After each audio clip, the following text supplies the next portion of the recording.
లోకేష్ నేతృత్వంలో విద్యారంగంలో విప్లవాత్మక సంస్కరణలు వచ్చాయని శాప్ చైర్మన్ రవినాయుడు అన్నారు. తల్లికి వందనం పథకం నిధుల విడుదల సందర్భంగా తిరుపతి ఎంఆర్పల్లిలోని ప్రభుత్వ పాఠశాల విద్యార్థులు లోకేష్ కు కృతజ్ఞతలు తెలిపారు. కార్యక్రమంలో శాప్ చైర్మన్ రవినాయుడు పాల్గొని విద్యార్థులకు స్వీట్లు పంపిణీ చేశారు. తల్లికి వందనం పథకం కింద అర్హులైన ప్రతి విద్యార్థికి సాయం అందిస్తామన్నారు. అక్రమాలు, నిధుల దుర్వినియోగం పునరావృతం కాకుండా చర్యలు తీసుకుంటామన్నారు.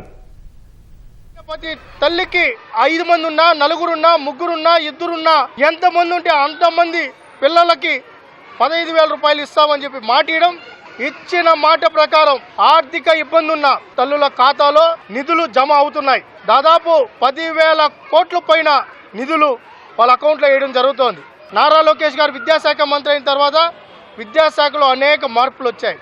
కరికులం రీవాంప్ చేస్తున్నారు, సంస్కరణలు తీసుకొని వచ్చారు. ఏమన్నా చిన్న చిన్న లోటుపాట్లు ఉంటే దాన్ని కూడా గ్రీవెన్స్ పెట్టడం జరిగింది. వాటిని కూడా సరిదిద్దాం. తల్లుల పక్షాన, విద్యార్థుల పక్షాన నారా లోకేష్ గారికి ప్రత్యేకంగా కృతజ్ఞతలు, ధన్యవాదాలు కూడా తెలుపుకుంటున్నాం.